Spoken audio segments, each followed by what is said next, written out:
This message is especially for all of my fellow apostates, former Jehovah's Witnesses, whether you were disfellowshipped, disassociated, or you faded away. I'm talking especially to you now. Watchtower is, and has been for years, calling all of us liars. For years, their propaganda has labeled apostates as children of Satan, mentally diseased. The list goes on. Think about the apostate-driven lies and dishonesties that Jehovah's organization is permissive toward pedophiles. I mean, that is ridiculous, isn't it? If anybody takes action against someone who would threaten our young ones and takes action to protect our young ones, it's Jehovah's organization. Now, what is another circumstance that might quickly shaken our faith if we're not on guard? Well, it has to do with the apostates. Now, there's something that the apostates are talking about and trying to put forward. The media has picked it up. Others have also picked it up. We reject outright such lies. If you have seen the November 2019 study edition of the Watchtower, as of this recording, it's fresh off the presses, as it were. They're at it again.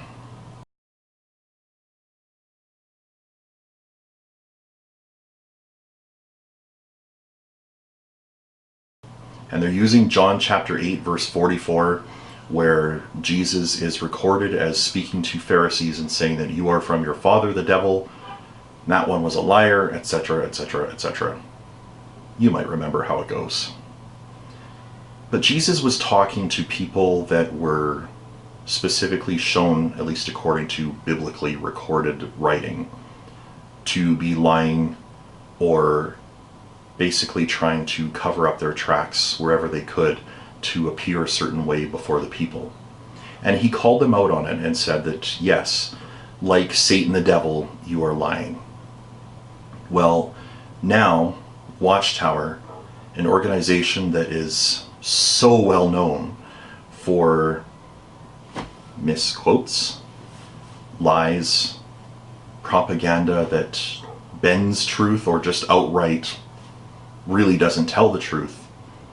Now they're pointing fingers and saying that you and I are liars, and as a result we are children of Satan. Well, I know that this can be very discouraging, and I know that it can be very aggravating, especially when you know that you're not lying, that everything that we share with people, whether it be on YouTube, Reddit, Facebook groups, on our own personal Facebook walls, Twitter accounts, whatever you use to engage with people, even on our protest signs, they're calling us liars, mentally diseased. Well, they've been doing this for years, and they're not going to stop anytime soon. But my friends, my family, don't give up. Don't quit. I know it's frustrating. I know it's draining.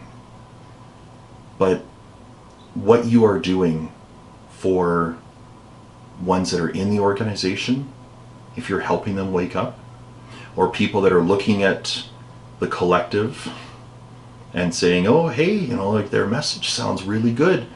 If you're able to show them the real scum at the bottom of this barrel that goes all the way down and save them from throwing their life away, well done. Well done. And I know at times it takes a great deal of courage to speak up. I know that it can be incredibly challenging to muster up the courage to come up and say, absolutely not, no more. The line is drawn here in the sand. We've made too many compromises already, too many retreats. They invade our space. and we fall back. They assimilate entire worlds, and we fall back. Not again. The line must be drawn here. This far, no farther.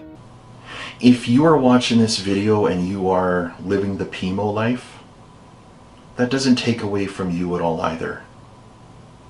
I was once in your shoes. Just a few short years ago, I was exactly where you are now. It was difficult.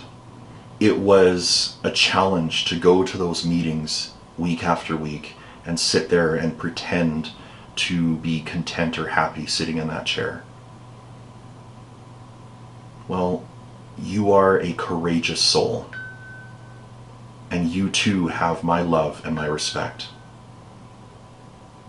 I feel for everyone that has had their lives touched, and not in a good way, by this doomsday cult. I feel for each and every one of you. Recently, in one of the Facebook groups, a woman that I will not name, but if you're watching this, you know who you are, wrote a letter to her family that she hadn't been speaking with for years. And it was a very powerful letter. It was assertive. It was fearless. And I know that as she wrote it, the butterflies in her stomach and the jitters and nervousness and everything was all there. But courage is found in some of the most unlikely places at times. Well, your courage was an inspiration. And as of this recording, she sent out that letter via registered mail to her family members. So it's on. Well, your courage inspired me.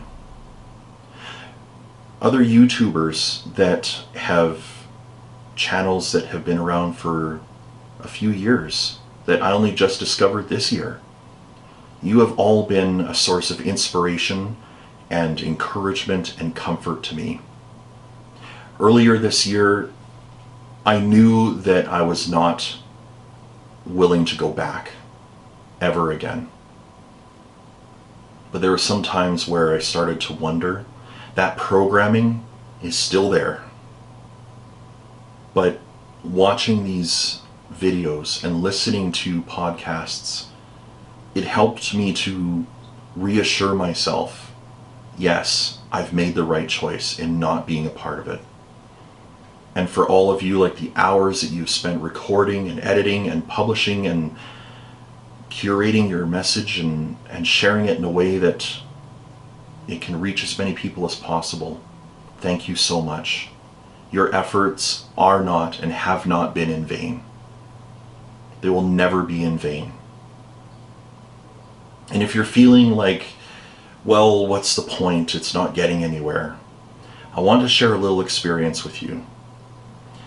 Now, here in Edmonton, we have hundreds of festivals every year. One of the most popular and one of my most favorites is the Fringe Festival. As of the recording of this video, it's August 10th, 2019. The Fringe Festival is, I think, about to begin.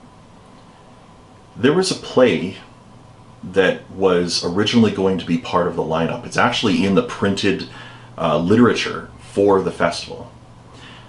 However, the playwright a couple of years ago was convicted for being in possession of child pornography. Well, when this was found out, the public response was immediate. Absolutely not. Nope.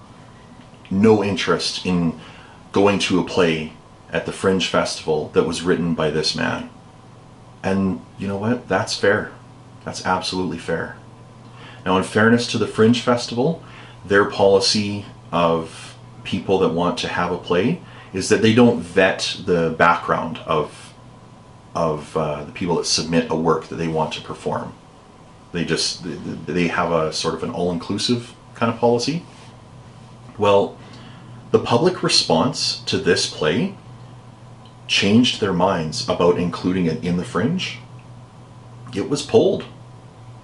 Now the play is still going to go on apart from the Fringe, somewhere else.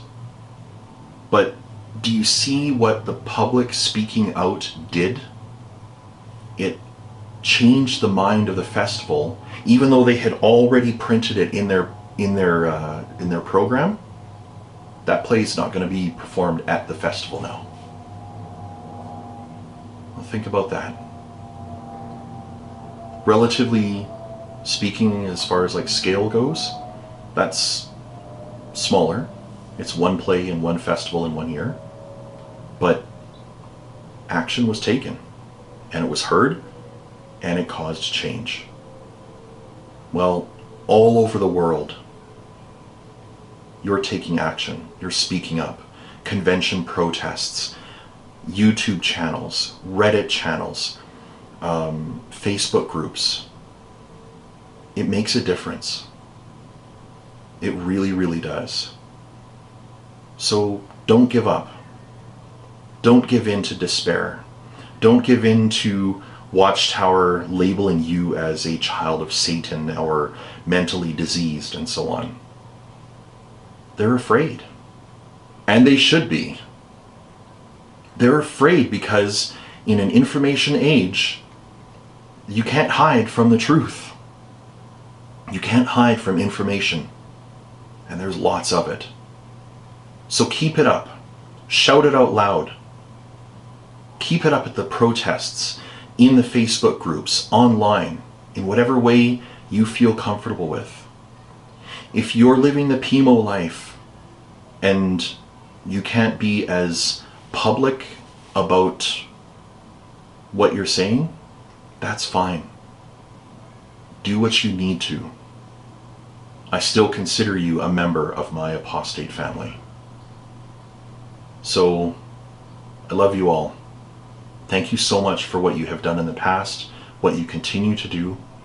Thank you for the community that you create. Thank you for your friendship. It means a lot. Live long and prosper, everyone. We'll be talking to you again very, very soon.